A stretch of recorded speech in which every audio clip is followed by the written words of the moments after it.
Tapi nu paling istimewa Gusti Allah teh ngamimitian ayatna eta ku bintang. Wan najmi idza hawa, demi bintang ketika terbenam teka tingali ku lubuk panon, teka deuleu ku mata, tapi kok dipake ku Gusti Allah. Sumpah teh sembarangan Gusti Allah teh. Dina Al-Qur'an make sumpah wan najmi idza hawa ma dhalla sahibukum wa ma ghawa. Lantaran dek nyaritakeun kaistimewaan Kangjeng Nabi, make sumpah nage wan najmi, demi bintang. Nu kadeuleu ku urang bintang teh laletik. Kok pake sumpah sih ku Gusti Allah? Ternyata begitu ku urang dikaji dina ilmu falak, ahli astronomi mendeteksi ternyata bintang jumlahna aya 30 miliar. Eta teh kakarak di galaksi urang Bima Sakti, sedangkan jumlah galaksi aya 500.000 galaksi.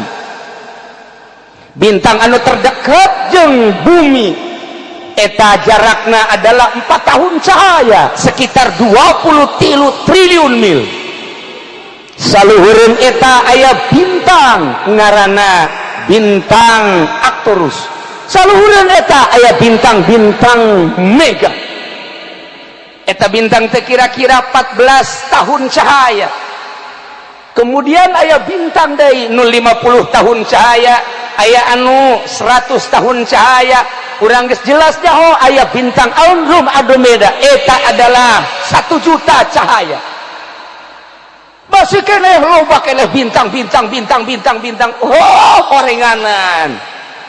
Iyalah nu bakal dilalui ku Kangjeng Nabi teh. Mantap Kangjeng Nabi dibahasakeun dina eta Al-Qur'an wan najmi.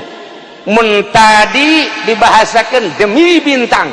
Lantaran bintang eta nuduhkeun tidak, Kangjeng Nabi leuwih tibatan bintang nuduhkeunana. Nu mantak wan najmi idza hawa, demi Kangjeng Nabi nulir teu beda seperti bintang idza hawa, di mana-mana lenyap tina pangdeuleu panon, naik dibawa ku Kangjeng malaikat Jibril menghadap Gusti Allah jeung sopralna.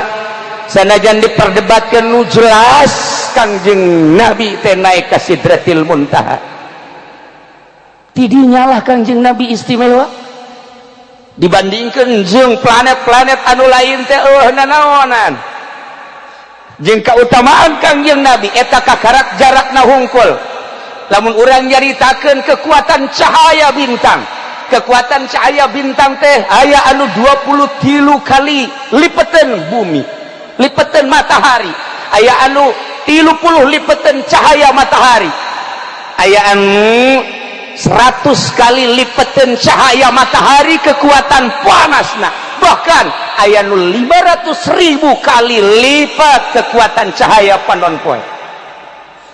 Koreng teu sambarangan Gusti Allah dina Al-Qur'an wan najmi idza hawa, demi Kangjeng Nabi nulir teu beda jeung bintang anu nuduhkeun ka umat. Karasa ku urang pituduhna malam ieu geus dicaritakeun ti awal tepi ka akhir.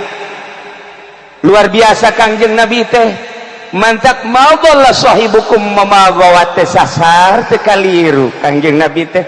Da Kangjeng Nabi mawa ma yang tiku anil hawa teu pernah nyarita timbul tina hawa nafsu, in huwa illa wahyul yuha, kecuali wahyu. Kangjeng Nabi ditahekeun teh sakumaha tadi linuriyahu min ayatina, bukti henteu nyata. Laqad ra'a min ayati rabbihil kubra, Kanjeng ningali kana ayat-ayat kebesaran Gusti Allah. Kunaon eta? Ku beningna hati. Lain Kanjeng Nabi bae. Umatna di mana bening bisa ningali ka Gusti Allah ku mata hate, di akhirat bisa ningali ka Gusti Allah ku mata ieu. Lamun para aulia Allah geus deuleu ka Gusti Allah kana kebesaran Gusti Allah ku mata hate, lantaran beningna hate. Nala sakumaha Kangjeng Nabi. Nah, Kangjeng Nabi teh dimimiti berangkat Masjidil Haram ka Masjidil Aqsa, ti Masjidil Aqsa naik ka luhur ka Sidratil Muntaha. Dedeleuan Kangjeng Nabi sebagai ayat-ayat Gusti Allah anu luar biasa geus didardirkeun ku Imam Dardir. Di Bukhari geus nyata, di Muslim geus nyata. Uraian ulama ngajelaskeun uraian ucapan Kangjeng Nabi jelas.